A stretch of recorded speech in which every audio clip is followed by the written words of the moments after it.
Assalamualaikum warahmatullahi wabarakatuh. Innal hamdalillah nahmaduhu wa nasta'inuhu wa nastaghfiruh wa natubu ilayh.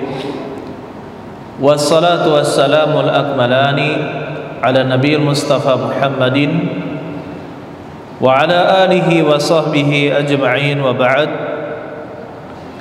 Ya ayyuhalladzina amanu taqullaha haqqa tuqatih wa la tamutunna illa wa antum muslimun. Ya ayyuhalladzina amanu taqullaha wa qulu qawlan sadida yuslih lakum a'malakum wa yaghfir lakum dhunubakum wa man yuti'illaha wa rasulahu faqad faza fawzan azima. Wa ba'd. Ayyuhal ikhwan rahimani wa rahimakumullah wal akhwat fillah rahimani wa rahimakumullah. Alhamdulillah, Allah Subhanahu wa taala mengumpulkan kita di salah satu rumah di antara rumah-rumah Allah Subhanahu wa taala. Sama-sama duduk untuk mempelajari ilmu agama Allah Subhanahu wa taala. Kemudian dibacakan ayat-ayat dan juga dibacakan hadis-hadis Nabi sallallahu alaihi wasallam. Mudah-mudahan ini menambah keilmuan kita dan juga wawasan kita, sehingga melahirkan al-khasyah, yaitu rasa takut kepada Allah Subhanahu wa taala, yang menyemangati kita untuk selalu taat beribadah kepada Allah Subhanahu wa taala, menimbulkan kecintaan kepada Allah dan juga kepada nabinya,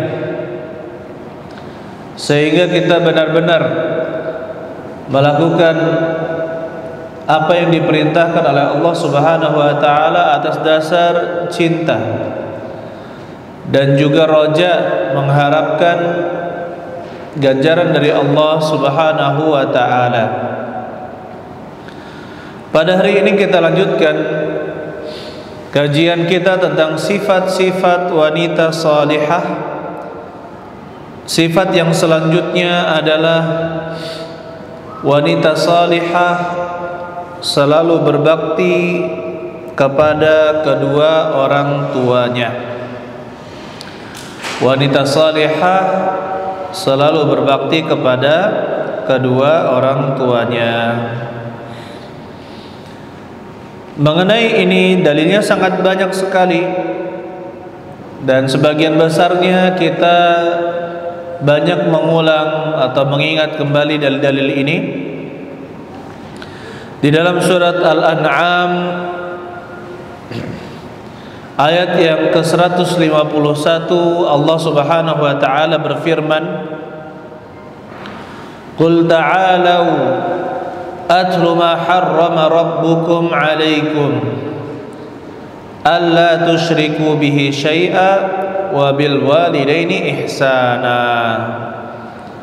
Qul ta'alau, katakanlah, ta'alau, datanglah kalian kemari, atlu ma harrama rabbukum alaikum, saya bacakan apa-apa yang Allah, yang Rabb kalian haramkan kepada kalian.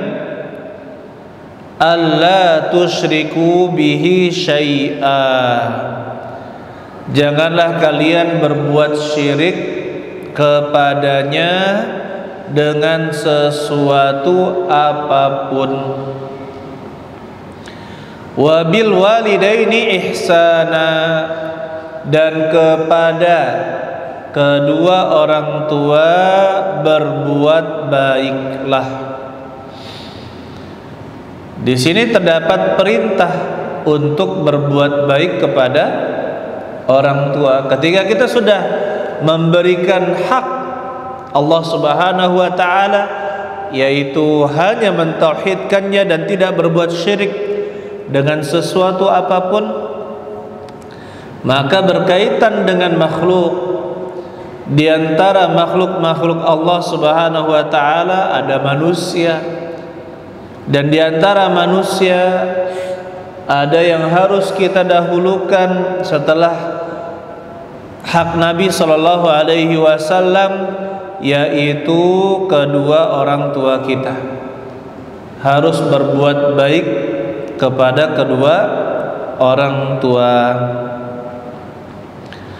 Begitu pula di dalam surat Al-Isra ayat 23, Allah Subhanahu wa taala berfirman, wa qadha rabbuka alla ta'budu illa iyyah wa bil walidaini ihsana.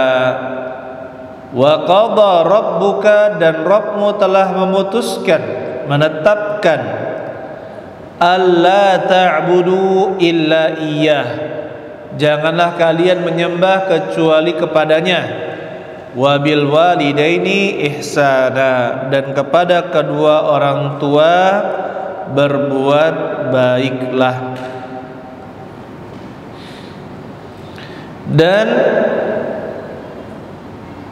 ayat di dalam surat Al-Ankabut ayat yang ke-8, wa wassaynal insana biwalidayhi husna, dan kami wasiatkan kepada manusia biwalidayhi, terhadap kedua orang tuanya, husna, berlaku baik. Wa in jahadaka litusyrika bima laysa laka bihi ilm fala tuti'huma. Wa in jahadaka, jika keduanya memaksamu, litusyrika bi, agar engkau berbuat syirik kepadaku, ma laysa laka bihi ilm, yang kamu tidak memiliki ilmu padanya, fala tuti'huma, janganlah kamu mentaati keduanya. Ilayya marji'ukum, kepadakulah tempat kembali kalian, fa unabbi'ukum bima kuntum ta'malun, kemudian aku kabarkan kepada kalian dengan apa-apa yang dulu kalian kerjakan. Jadi di sini menjadi dalil ayyuhal ikhwan, bahwa ayyuhal akhwat, ibu-ibu sekalian, bahwasanya taat kepada orang tua hanya pada hal-hal yang bukan maksiat, ya. Jadi kalau misalkan orang tua kita menyuruh kita untuk melakukan perbuatan maksiat, maka kita tidak boleh taat, tetapi tetap kita harus menjaga adab kepada orang tua. Jangan membuat orang tua kita marah, ya, dengan adab yang baik, dengan adab yang baik. Jadi laksanakanlah perintah orang tua. Ini adalah asalnya. Selama orang tua tidak menyuruh untuk melakukan perbuatan maksiat. Kalau menyuruh untuk melakukan perbuatan maksiat, maka kita tidak boleh dengar dan tidak boleh taat. Seperti di dalam ayat surat Al-Ankabut ayat 8 ini, kalau kamu diajak, dipaksa untuk berbuat syirik kepadaku, yaitu kepada Allah, maka jangan taati keduanya, ya. Tidak boleh mentaati orang tua untuk berbuat syirik kepada Allah Subhanahu wa ta'ala. Contohnya, ada orang tua karena anak gadisnya lambat menikah, akhirnya disuruh mandi kembang 7 bunga tengah malam. keyakinannya kalau mandi kembang tengah malam, apa ibu-ibu? Akan apa ibu-ibu?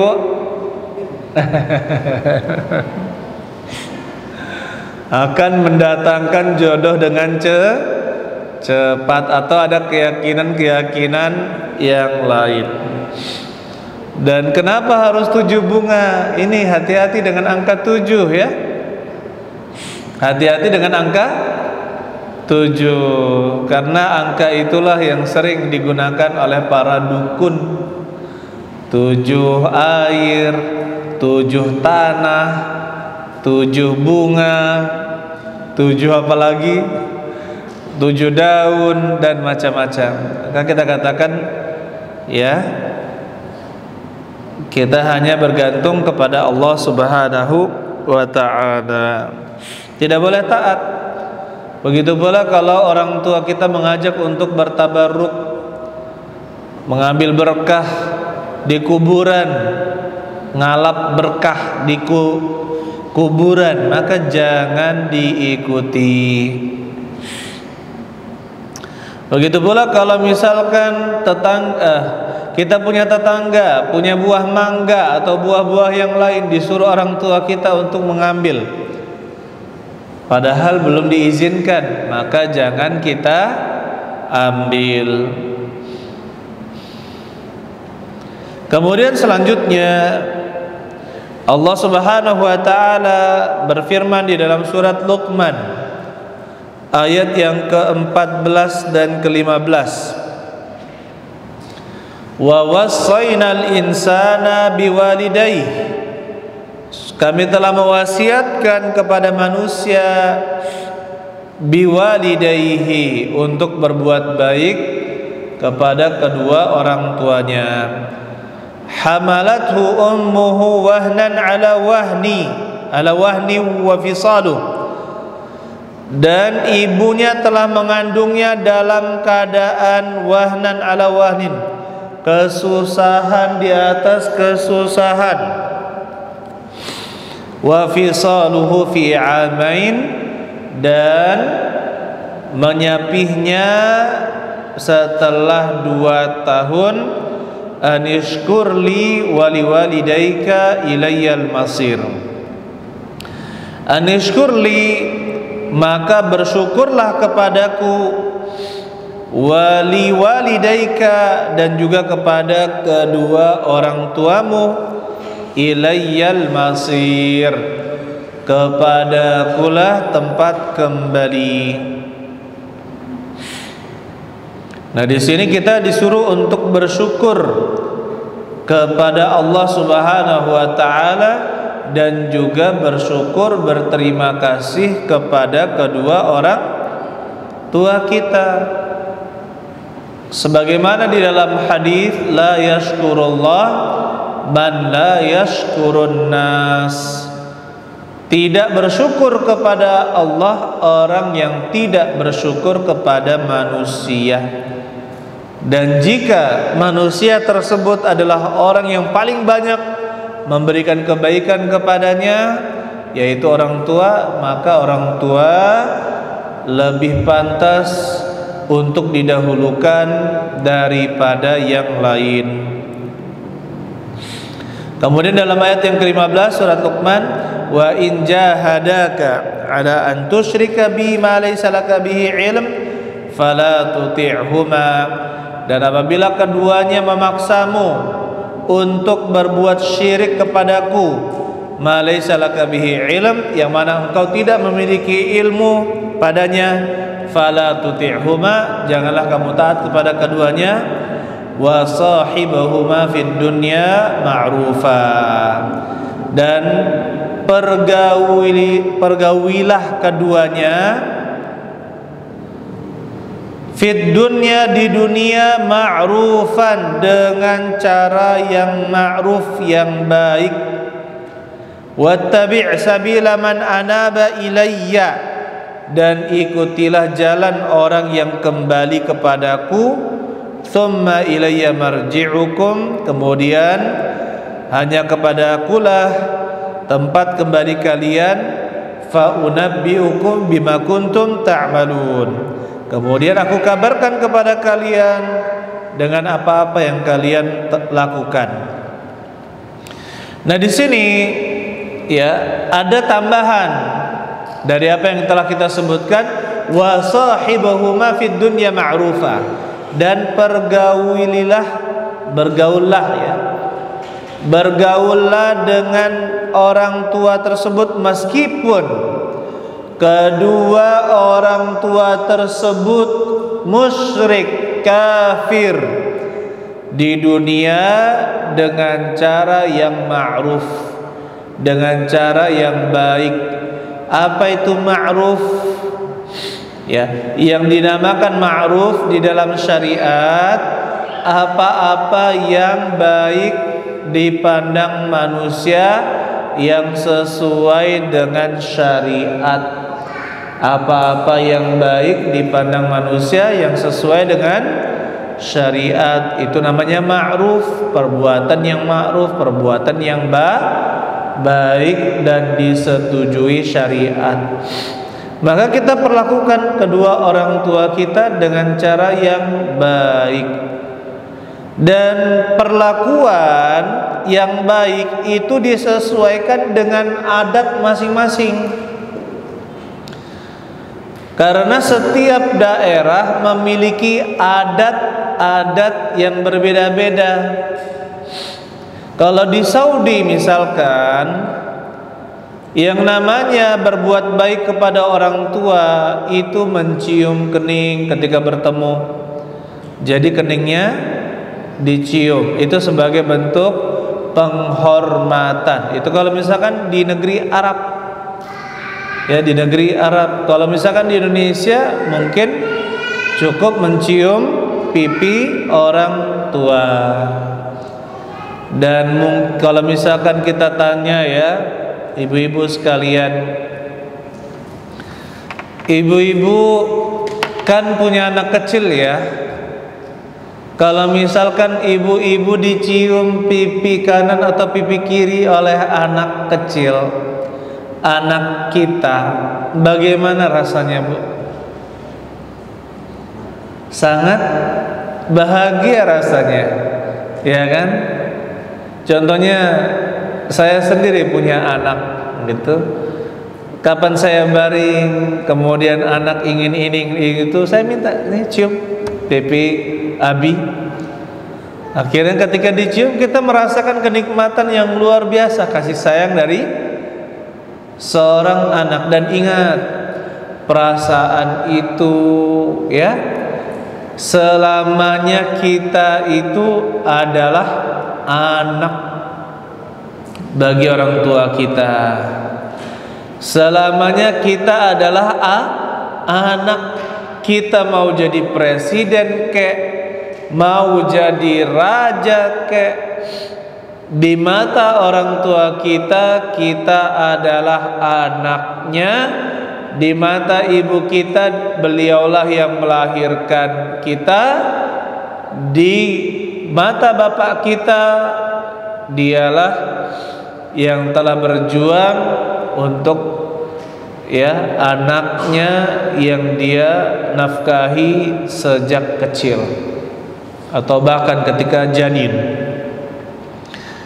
Oleh karena itu perasaan itu tetap ada meskipun kita sudah besar, badan kita lebih tinggi ya, atau kalau ibu-ibu mungkin lebih gemuk gitu ya dari orang tuanya.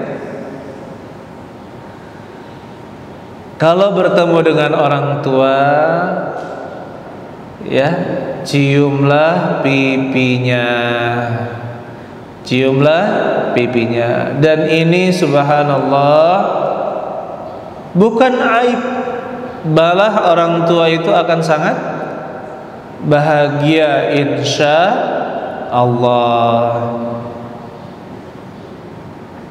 ya, akan sangat bahagia insya Allah.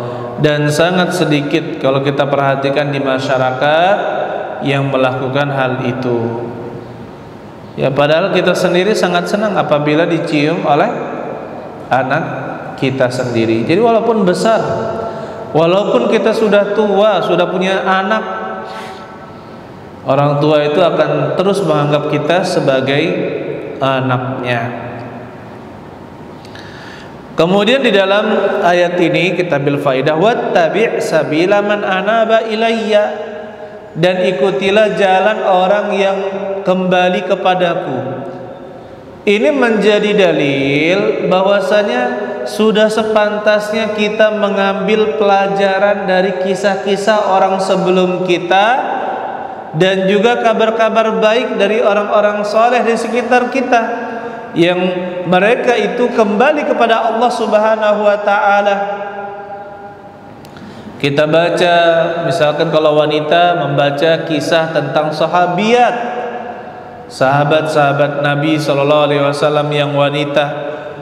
Begitu pula kisah-kisah wanita salihah di zaman dahulu.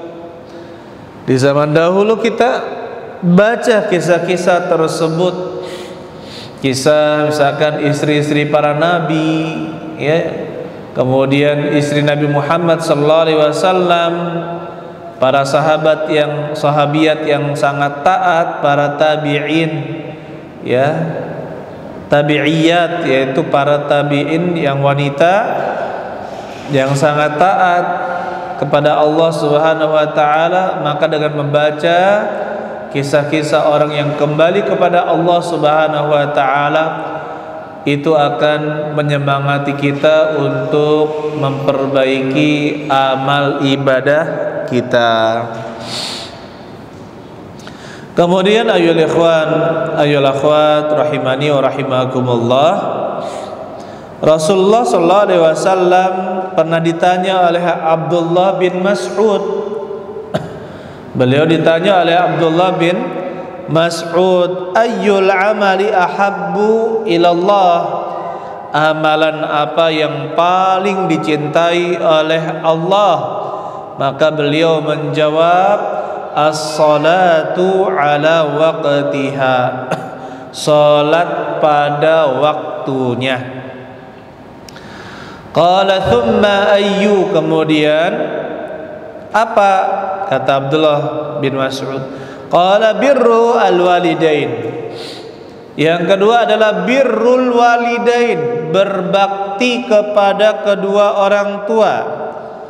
Qala thumma ayyu, kemudian apa? Kata beliau, al-jihadu fi sabilillah. Kata Nabi sallallahu alaihi wasallam, berjihad di jalan Allah.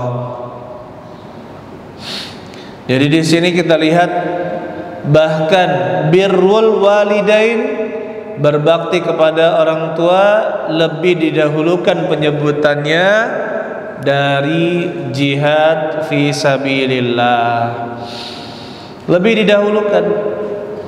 Ini menunjukkan tingginya kedudukan birrul walidain, berbakti kepada kedua orang tua.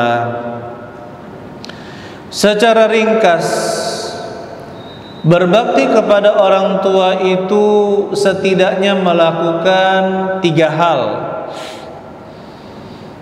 Ya, kalau sempat kita akan sebutkan hal-hal lainnya insyaallah. Yang pertama adalah apa yang dilakukan agar kita bisa berbakti kepada orang tua kita. Yang pertama, laksanakanlah perintahnya selama tidak memerintahkan untuk melakukan perbuatan maksiat. Laksanakan perintah yang bukan maksiat. Yang kedua, jauhi larangannya yang bukan kewajiban. Jadi maksudnya apa? Kalau orang tua kita melarang ini, melarang itu, taat, jangan kita lakukan larangan-larangan itu, kecuali melarang kita untuk melakukan kewajiban. Contohnya melarang sholat, melarang bayar zakat, melarang berhaji. Ya, kita dan suami misalkan punya harta untuk berhaji, tapi orang tua melarang kita untuk mendaftarkan haji. maka tidak boleh kita taat. Kenapa? Karena haji itu kewajiban, kita harus taat kepada Allah. Ya, tapi kalau misalkan hal-hal yang tidak wajib, maka kita dengarkan orang tua kita. Kemudian yang ketiga, lakukanlah hal-hal yang membahagiakan orang tua kita. Apa yang bisa membahagiakan orang tua kita, lakukan. Baik misalkan dengan berkata sopan, berkata baik, ya, lemah lembut. Ini terkadang terutama ibu-ibu ketika sudah punya anak, ya, ketika bertemu dengan orang tuanya, terutama ibunya, maka mengangkat suara. Itu tidak pantas mengangkat suara di hadapan orang tua, kecuali orang tua kita, ada di antara orang tua kita kurang pendengarannya. Kalau kurang pendengarannya, maka kita agak tinggikan sedikit suara kita untuk bisa didengar oleh orang tua yang sudah terganggu pendengarannya. Tetapi kalau masih normal, bicara dengan santun, lembut, jangan meninggi. Jangan meninggi. Ya, jika kepada seorang raja atau petinggi atau atasan atau orang penting kita melembutkan suara kita, maka kepada orang tua harus kita lebih lembutkan lagi. Jangan sampai orang tua marah atau murka. Ini kalau kita ingin berbakti. Kalau orang tua kita suka, kita menafkahinya. Ya, kemarin atau berapa hari yang lalu saya subhanallah lihat video direkam, ya, ada seorang ibu nangis-nangis di panti jompo. Dia telepon anaknya, "Nak," katanya, "kok saya ditaruh di sini, Nak?" kata ibu itu. "Saya kok ditaruh di sini?" "Iya, Bu, dititipkan di situ, Bu." "Loh, Nak, kamu buang aku ya?" katanya. "Enggak, Bu," katanya. "Enggak, kamu buang aku ini," katanya. Subhanallah. Ya. Adat kita di Indonesia itu, ibu-ibu sekalian, adalah berbangga mengasuh, merawat orang tua yang sudah tua. Bahkan kalau bisa dijadikan rebutan-rebutan untuk menjaga orang tua. Karena ini adalah pintu surga kita. Kalau hidup dua-duanya, maka dua pintu surga. Jika sudah meninggal satu, maka tinggal satu pintu surga. Oleh karena itu, bahagiakanlah orang tua dengan hal-hal yang membuatnya bahagia. Jika dengan harta membuatnya bahagia, berikanlah harta. Jika dengan dikunjungi itu membuatnya bahagia, maka kunjungilah orang tua. Dan sebenarnya ada hal yang perlu dikritik, ya, tentang kebiasaan harus mudik, ya, sebelum Idul Fitri. Sebenarnya tidak ada keharusan Idul Fitri itu dengan orang tua, gitu, ya. Kenapa? Sebenarnya kita fokuskan dulu untuk beriktikaf, untuk laki-laki beriktikaf, dan untuk ibu-ibu menghidupkan malam dengan sholat malam dan baca Al-Quran di rumah. Kalau laki-laki maka di mana? Di masjid. Nanti setelah itu, kalau setelah Idul Fitri, barulah misalkan kita pergi kemana, ke orang tua. Tidak harus pada saat Idul Fitri. Tidak harus pada saat Idul Fitri. Taib.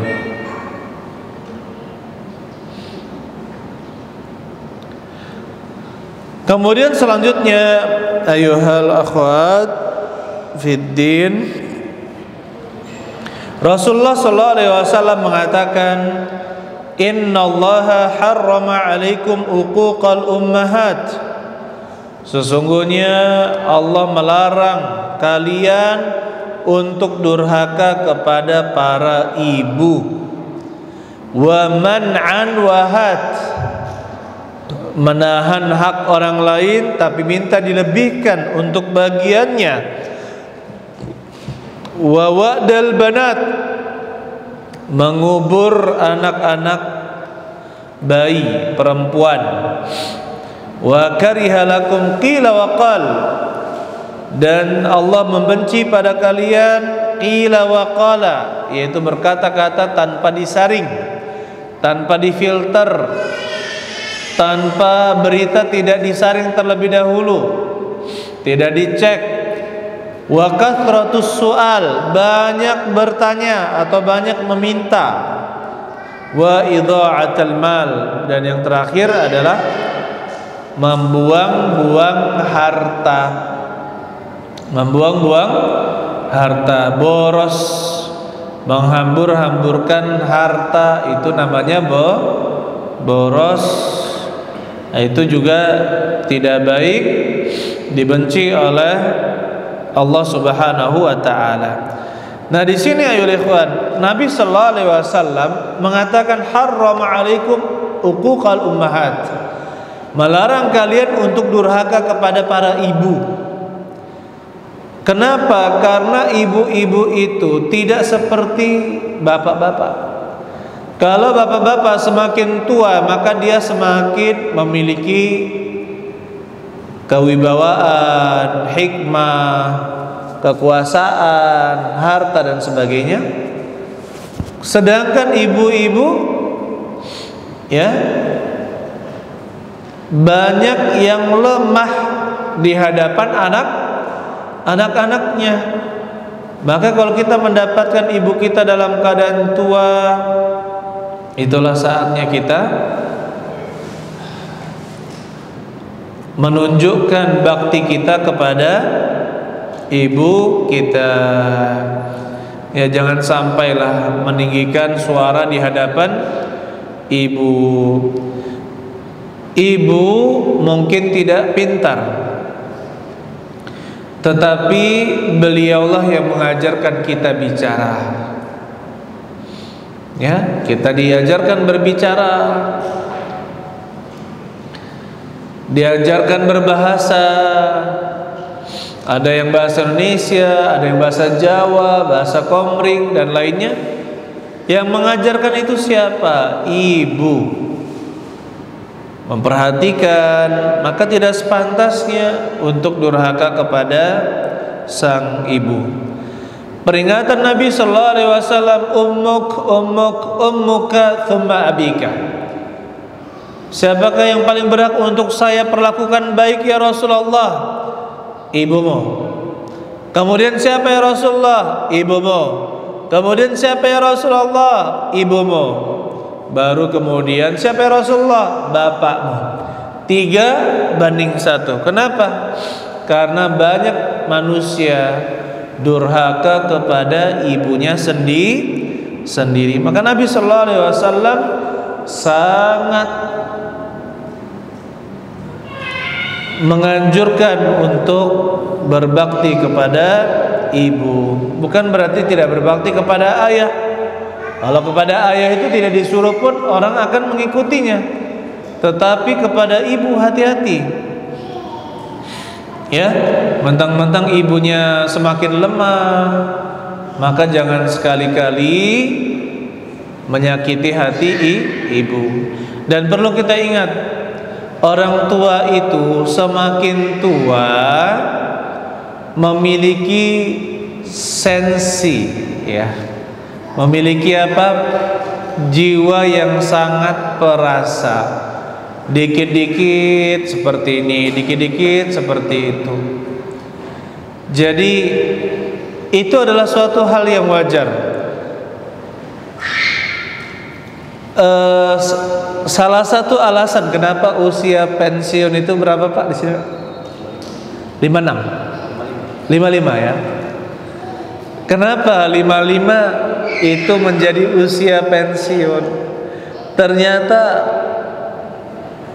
usia lebih dari itu lebih sensitif perasaan orang yang tua berumur lebih dari 55 itu memiliki rasa sensitif secara psikologis kerja, itu memiliki sifat yang sangat sensitif. Dikit-dikit perasaannya begini, dikit-dikit perasaan begitu. Oleh karena itu kita juga harus paham bahwa orang tua kita ketika sudah memasuki usia di atas 50 tahun, maka dia akan, ya, beliau memiliki sifat yang lebih sensitif. Bahkan semakin tua semakin mirip dengan anak-anak, ya, lebih mirip kepada anak-anak. Mungkin misalkan mudah tersinggung, ya kan, tidak dikasih selalu diungkit. Makanya kita harus memperhatikan psikologi orang tua juga.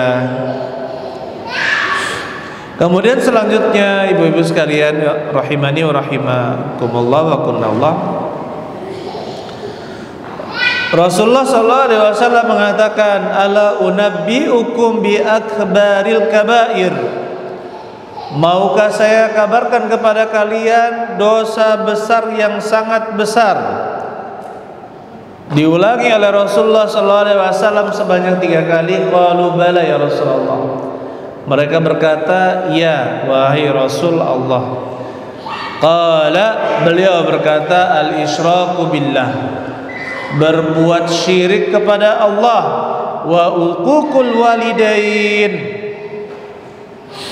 dan durhaka kepada kedua orang tua, wa jalasa wa kana muttaqi'a, dan tadinya duduk beliau kemudian beliau duduk, tadinya beliau berbaring sambil menyandar. Ala wa qaulu zur, ketahuilah, dan juga perkataan dusta, perkataan dusta atau palsu.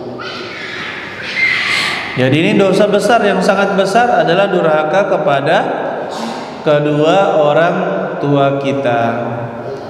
Dan apa yang kita lakukan kepada orang tua itu akan dibalas seperti itu juga oleh anak-anak kita. Al-jaza'u min jinsil amal, balasan itu sesuai dengan perbuatan kita, ya. Dan balasan itu bisa jadi cepat, bisa jadi lambat. Kalau kita durhaka kepada orang tua kita, maka siap-siaplah kita didurhakai oleh anak kita. Dan perlu kita ingatkan juga ibu-ibu sekalian, terkadang kita dapatkan banyak ibu-ibu atau para istri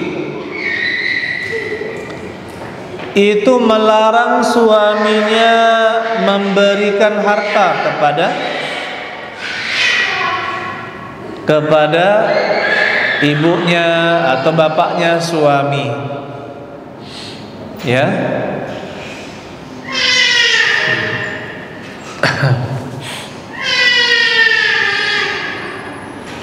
Jadi seperti itu banyak kita dapatkan ibu-ibu yang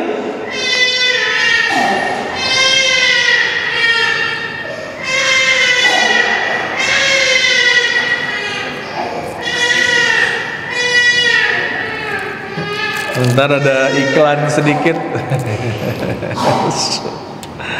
Sudah. Ya, sudah selesai iklannya.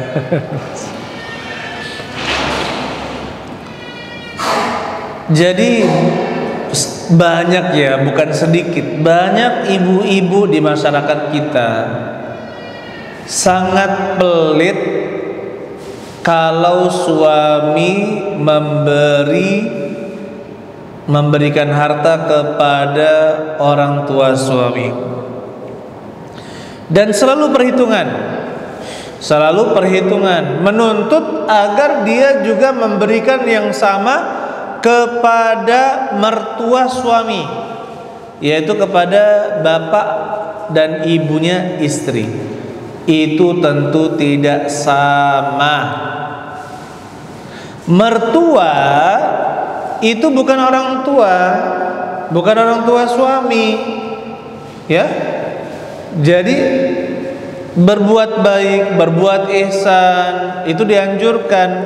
Tetapi kalau seorang istri menuntut harus sama seperti yang diberikan kepada bapak ibunya suami, diberikan kepada bapak ibunya istri, maka itu adalah hal yang salah. Ya, hal yang salah. Contohnya bapaknya suami dibelikan motor, maka istrinya juga minta agar bapaknya dibelikan motor. Jangan, ya. Dan ingat ibu-ibu sekalian, balasan itu sesuai apa yang kita kerjakan. Kalau kita dukung suami untuk berbakti, menyenangkan hati kedua orang tuanya dengan harta misalkan, kita berkorban terhadap suami kita, insya Allah balasan itu akan kita dapatkan dari anak-anak kita. Ya, mungkin seorang wanita merasa ini harta kita berkurang, tetapi sebenarnya ayyuhal ikhwan, ayyuhal akhwat, tidak akan berkurang, justru akan menambah keberkahan harta. Banyak wanita zaman sekarang hidupnya selalu merasa sempit. Kenapa? Karena sangat pelit kepada orang tua suami. Ya, sangat pelit kepada orang tua suami. Kemudian kata Nabi sallallahu alaihi wasallam, "Raghima anfu rajulin adraka indahu abawahul kibar falam yudkhilahul jannah." Sungguh merugi seorang yang mendapatkan bapaknya, kedua orang tuanya di sisinya dalam keadaan tua, tapi keduanya tidak memasukkannya ke dalam surga. Tetapi keduanya tidak memasukkannya ke dalam surga.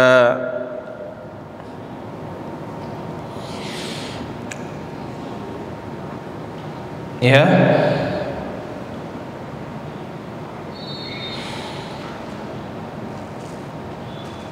Jadi kalau kita mendapatkan orang tua kita terutama dalam keadaan tua, ini adalah kesempatan kita berbakti kepada kedua orang tua kita.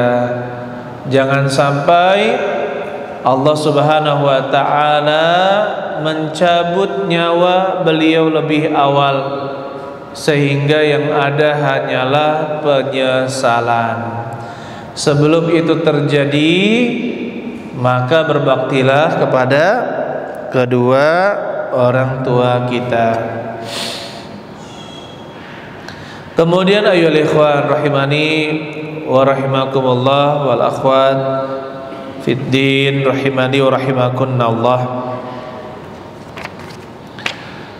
Ada dua kisah yang ingin saya ceritakan, diambil dari buku Sifat Al-Mar'ah Salihah yang ditulis oleh Syekhah Ummu Abdillah binti Syekh Muqbil, anaknya Syekh Muqbil. Kisah yang pertama dikisahkan oleh Syekh Muhammad Al-Amin Asy-Shinqiti. Wa qad dzakaru an rajul annahu kana min abarrin nas. Terdapat cerita tentang seseorang yang dia itu tercatat sebagai anak yang sangat berbakti biwalidihi, kepada bapaknya. Wa fatahallahu lahu min amwalid dunya, dan Allah bukakan kepadanya dari harta-harta dunia. Mallahu bihi alim, yang Allah maha mengetahuinya. Wa kana la yashtari safaqah, dan dia tidaklah melakukan membeli suatu barang bimi'at uluf, yang harganya mi'at uluf, ratusan ribu, illa biiznihi, kecuali dengan izinnya. Kalau 100.000 real itu ibu-ibu sekalian, itu kalikan 4.000 saja, sama dengan berapa? 400 juta. Jadi kalau mi'at uluf, ya, ratusan ribu, nah itu berarti mainannya sudah miliaran, ya, anggap saja miliaran. Tidak membeli barang kecuali dengan izinnya. Ternyata bagaimana? Suatu saat bapaknya itu datang dan mengatakan kepadanya, uktub li mazra'ataka al-fulaniyah, tuliskanlah untukku, buatkanlah surat untukku, mazra'ataka al-fulaniyah, kebun yang di sana. Kebun yang di sana. Orang tuanya meminta satu kebun. Fala yumkin an yuraji'ahu, yang tidak mungkin untuk anaknya ambil. Apa yang dilakukan oleh sang anak? Bal yaktubu lahu jami'a ma yamlik. Tapi ternyata anak itu justru malah menulis semua yang dia miliki adalah milik bapaknya. Akhirnya apa? Wa asbaha fi raghadin minal 'aish wa ni'matin dhafiyah wa khairin katsir. Dan ternyata bukan malah menghabiskan hartanya, malah beliau mendapatkan kenyamanan dalam hidup, kenikmatan yang luar biasa, dan juga mendapatkan keridhaan orang tuanya. Padahal bapaknya hanya minta tanah di sana, tapi ternyata anaknya bagaimana? Memberikan seluruh hartanya, mengatasnamakan orang tuanya. Setelah itu justru bukan malah dia semakin miskin, malah Allah Subhanahu wa taala lipat gandakan hartanya. Ini ibu-ibu, ya, makanya jangan jadikan suami itu pelit kepada orang tuanya. Bahkan semangati kalau mendapatkan ada suami yang pelit kepada orang tuanya, semangati, ya, untuk bersedekah kepada atau memberikan hadiah kepada orang tuanya. Semangati untuk itu. Kenapa? Karena yang akan kecipratan rezeki dan kenikmatan bukan hanya suami, tapi istri juga akan merasakannya. Yakin insya Allah. Kemudian ada lagi satu kisah diceritakan oleh Syekh Muhammad Asy-Shinqiti. Ada seorang yang telah mengumpulkan harta sekitar 12.000, ithnai asyara alf, 12.000 real kalikanlah 4.000. Ini mau digunakan untuk menikah. Hadzal mal yahtajuhu li zawaji. Ini seorang pemuda dia mengumpulkan harta 12.000 itu untuk menikah. Dan ternyata bapaknya itu sedang membangun rumah. Akhirnya sang anak datang kepada bapaknya suatu hari, dan ternyata bapaknya didapatkan dalam keadaan hazin, dalam keadaan hazin, yaitu sangat sedih. Maka berkatalah sang anak, "Ma bika ya walidi?" Kenapa kok sedih wahai bapakku? Kenapa kok sedih? Ya.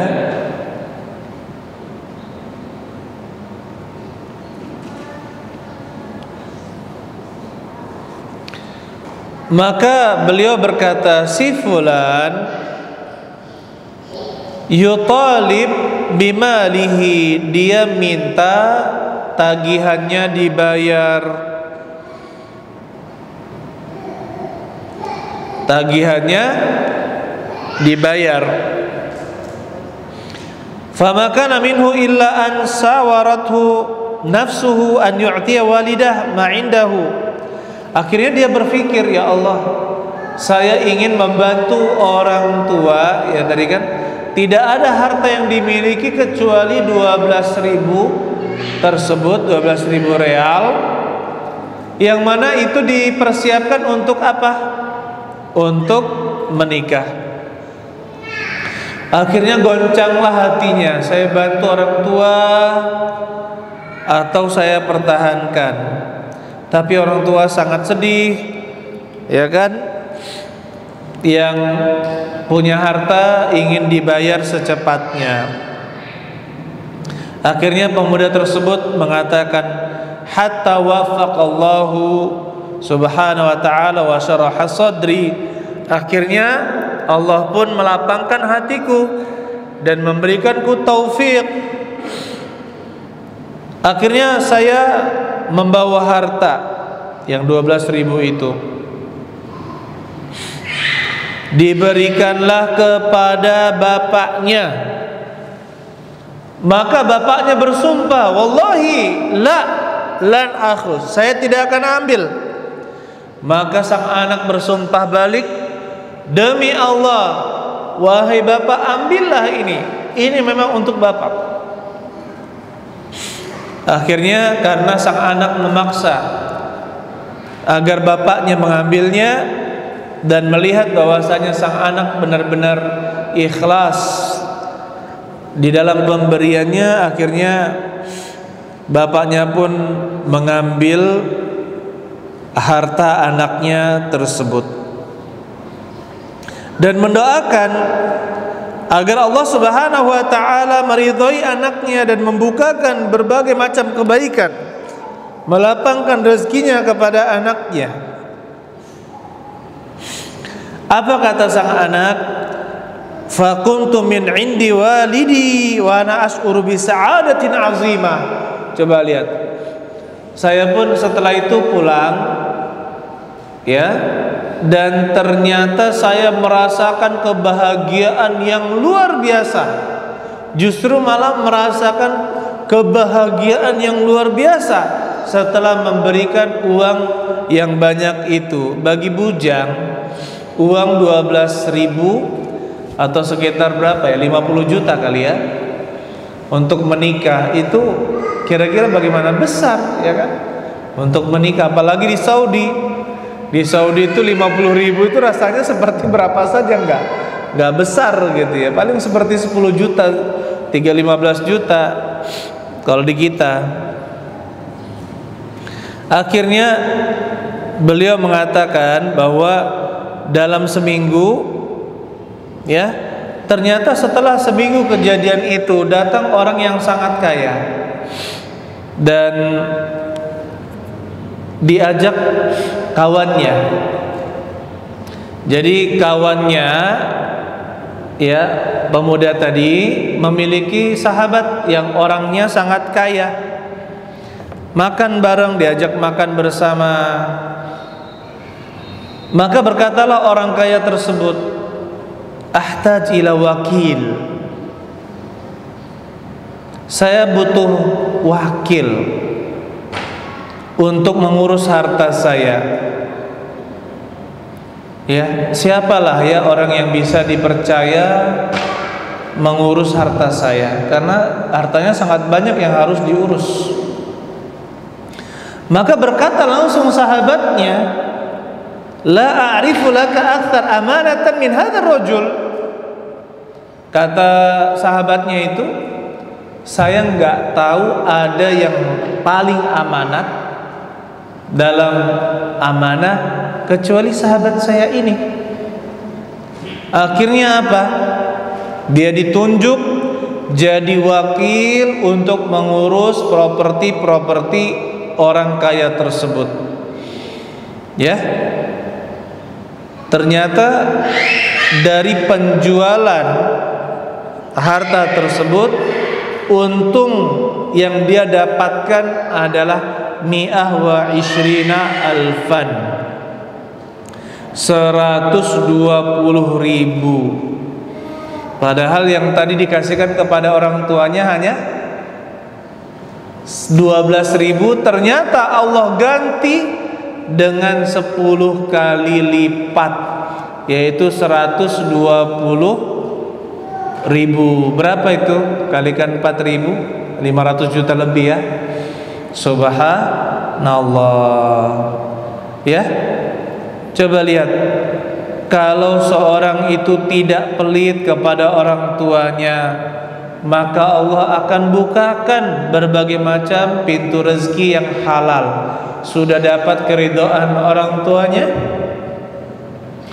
rezekinya juga halal, ya, berlimpah. Maka kita jangan pelit. Kita lihat apalagi kalau misalkan orang yang paham agama.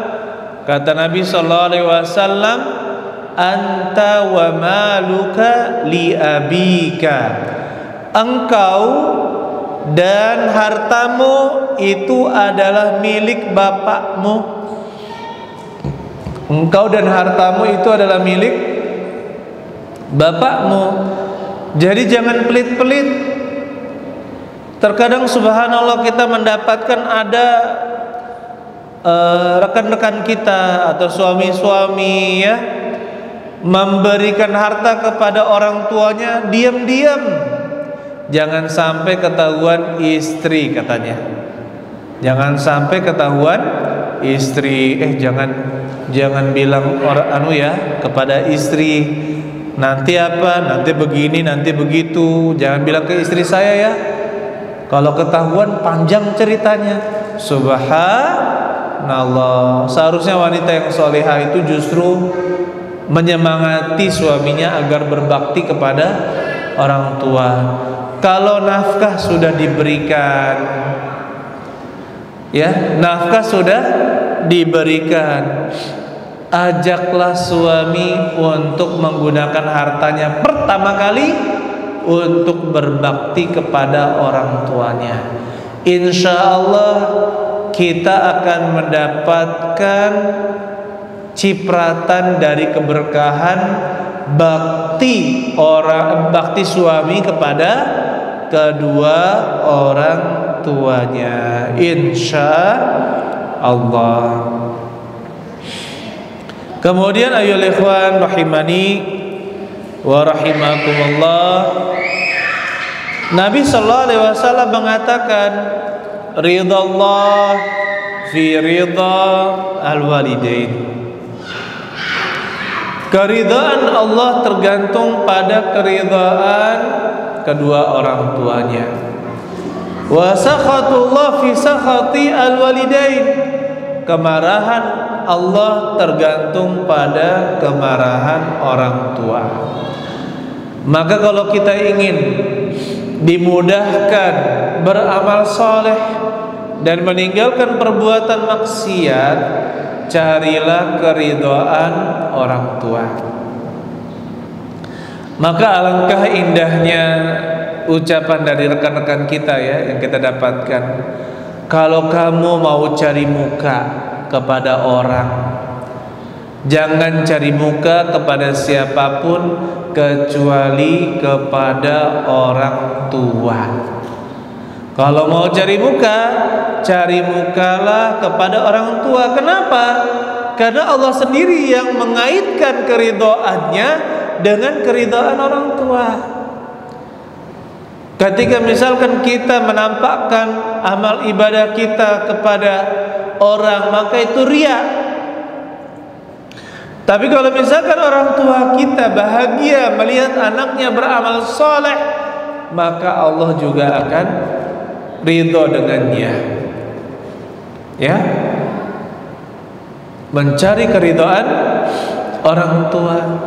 Kalau misalkan ada orang cari muka kepada orang lain, dilayani, berbicara sopan santun, cari muka, mencari muka, maka tidak. Kalau dengan orang tua, justru malah kita lakukan perbuatan-perbuatan baik tersebut, ya, tidak seperti kepada orang lain. Harus lebih dari apa yang kita lakukan kepada orang lain. Ada seorang ustadz kita, subhanallah, pernah sempat viral ya cerita ini. Beliau ketika mengisi di suatu perumahan atau di suatu kompleks, ustadz mendapatkan satpamnya, masya Allah, sopan banget, sangat sopan, pelayanannya luar biasa kepada sang ustadz. Maka ustadz mengatakan dek atau apa gitu, kapan mas atau apa, pernah tidak ucapan ini kamu ucapkan kepada kedua orang tuamu? Maka terdiamlah satpam tersebut, terdiam. Ya, jadi terdapat pelajaran ayyuhal ikhwan. Terkadang demi pekerjaan, ya, orang itu bisa berkata lembut, sopan, hormat kepada orang lain karena pekerjaan. Tetapi mengapa kepada orang tua yang jaminannya adalah surga, orang itu berat untuk melakukannya kepada kedua orang tuanya? Oleh karena itu Rasulullah SAW mengatakan dalam lafaz yang lain, radhiyallahu ala man arda walidayhi. Allah meridhai orang yang membuat ridha kedua orang tuanya. Ya, oleh karena itu ya ikhwan rahimani wa rahimakumullah,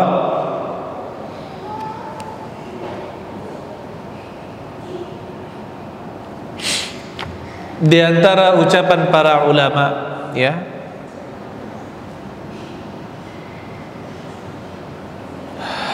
wallahi ma ra'aitu barran sa'at khatimatuhu. Subhanallah. Jadi ada seorang ulama yang sangat tua mengatakan, demi Allah,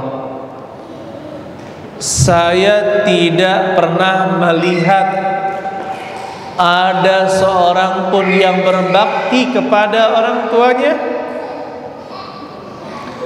mendapatkan wafat yang buruk, yang jelek. Jadi syekh tersebut dengan pengalaman hidup yang sangat panjang mengabarkan bahwasanya orang yang dilihat meninggal dalam keadaan husnul khatimah adalah orang-orang yang sangat berbakti kepada orang tuanya.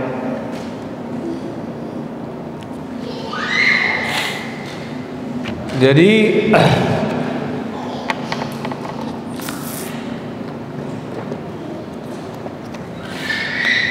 Ya, kita ingat, bahkan jika orang tua itu adalah orang tua yang kafir sekalipun, maka kita harus berbuat baik. Bagaimana jika orang tua kita itu adalah orang tua yang beragama Islam, bahkan kita masuk Islam karena mengikuti kedua orang tua kita, mengajarkan kepada kita la ilaha illallah, mengajarkan kepada kita Al-Fatihah, mengajarkan kita mengucap Allah, ya, balasan apa kebaikan-kebaikan yang tidak akan bisa kita balas. Oleh karena itu Rasulullah sallallahu alaihi wasallam mengatakan, la yajzi waladun walidahu illa an yajidahu mamluka fayashtariyahu fayu'tiqahu. Seorang anak tidak akan mungkin membalas orang tuanya kecuali dia mendapatkan orang tuanya sebagai budak, kemudian dia beli orang tuanya dan dia merdekakan. Ya, berarti apa? Ada tidak di antara kita yang orang tuanya sebagai budak, bapak ibu sekalian? Ada tidak ibu-ibu yang bapaknya sebagai budak? Ada tidak? Jawabannya tidak ada. Berarti selamanya kita sama-sama. Nih, ya, tidak ada orang tua kita yang budak. Selamanya kita tidak akan bisa membalas kebaikan kedua orang tua kita. Oleh karena itu, mengapa kita harus pelit terhadap apa yang kita miliki, ya, sedangkan harta kita adalah harta orang tua kita. Mungkin ini pelajaran kita pada hari ini, mudah-mudahan semakin meningkatkan kita untuk selalu berbakti kepada kedua orang tua kita. Silakan kalau ada pertanyaan, maghrib juga masih agak panjang. Silakan ibu-ibu sekalian.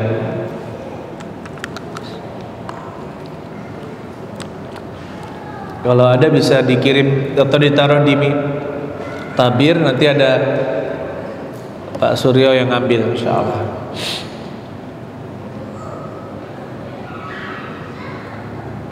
Atau lisan saja ibu, nggak apa-apa bu, dikeraskan sedikit saja suaranya, nggak apa-apa.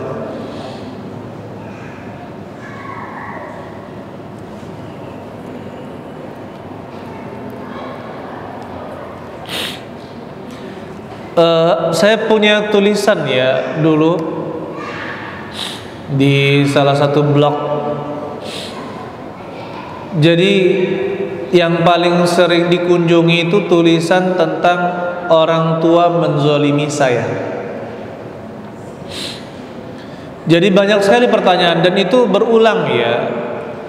Ustadz, orang tua saya menzolimi saya. Ada yang dia tidak adil kepada siapa? Saudaranya, ada yang mengambil hartanya dan sebagainya. Maka kita ingatkan ayo ikhwan, tidak sepantasnya seorang anak itu mengungkit-ungkit kesalahan orang tuanya. Yang ada seharusnya adalah maafkan, ya. Yang ada adalah maafkan. Sebab kezaliman apapun yang dibuat orang tua, contohnya mengambil harta kita atau mendiskriminasi kita dari saudara-saudara yang lain, itu masih biasa saja. Tidak ada artinya dengan kebaikan yang orang tua kita lakukan kepada kita. Ya. Subhanallah, kita dapatkan kalau sampai seorang ibu mengatakan, ya saya menyesal melahirkan anak seperti dia. Ya, nauzubillahi min dzalik. Maka ini sangat berat, sangat besar. Jangan kita sampai orang tua itu marah, murka kepada kita.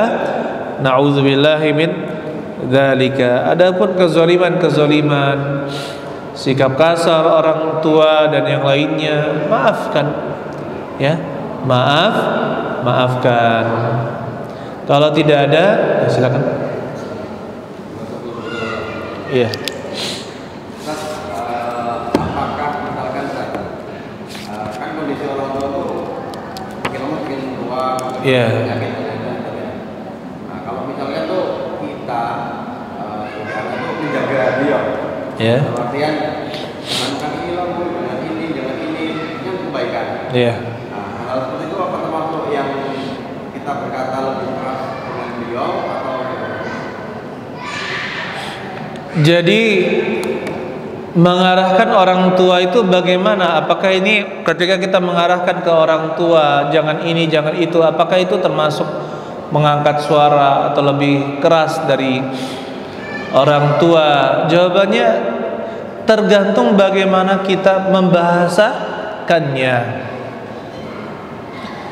Terkadang memang sang anak itu niatnya baik, jangan gini, jangan gitu, tetapi bahasa yang digunakan itu sangat berpengaruh, ya. Bahasa yang digunakan itu sangat berpengaruh, dan kewajiban sang anak memilih diksi atau kalimat, pemilihan kata yang tidak menyakiti hati orang tua. Itu yang kita lakukan. Contohnya ketika kita melarang sang ibu pergi ke pantai, ibu suka ke pantai, maka kita jangan mengatakan, Bu, jangan ke pantai, tapi kita katakan, Bu, kemarin di pantai itu ada yang kecelakaan loh, Bu, gimana ya, Bu, ya? Takut kalau misalkan kita ada yang celaka juga. Maka ibunya akan berpikir, ya sudah, nggak usah ke sana, ya kan? Ibunya akan berpikir, ya sudah, kita jangan ke sana. Padahal artinya kan sama. Ibu, ya, kita tidak menginginkan ibu kita pergi ke pantai, tapi kita membahasakan dengan bahasa yang lain. Orang yang pertama mengatakan, ibu jangan pergi ke pantai. Apa tanggapan ibunya? Ini anak-anak ngelarang, apa haknya ngelarang saya, kan gitu. Anak selamanya tetap anak. Tetapi dengan bahasa yang kedua, Bu, kemarin di sana ada yang ini loh, Bu, ombaknya besar, kemudian gini, ada yang meninggal, ada yang begini, ada yang begitu. Walaupun mungkin 3 tahun lalu gitu ya, atau 5 tahun lalu, lama gitu, dia nggak sebutkan waktunya. Maka ibu akan berpikir, oh ya sudah, nggak usah ke sana, wedi aku, takut saya, ya sudah. Akhirnya kan sama-sama tidak jadi ke sana. Yang pertama menunjukkan, menyuruh, ya kan? Yang kedua, perhatian anak kepada orang tua. Wah, anak saya ini perhatian banget, telah memperingatkan saya untuk tidak ke pantai. Kan beda. Sama-sama melarang pergi ke pantai, tapi dengan dua bahasa yang berbeda. Tanggapan orang tua juga berbeda. Ya, kita pilih bahasa-bahasa yang baik, ya. Pilih bahasa-bahasa yang baik. Kalau tidak ada, maka kita cukupkan. Barakallahu fikum jami'an. Subhanakallahumma bihamdik, asyhadu an la ilaha illa anta, astaghfiruka wa atubu ilaik. Assalamualaikum warahmatullahi wabarakatuh.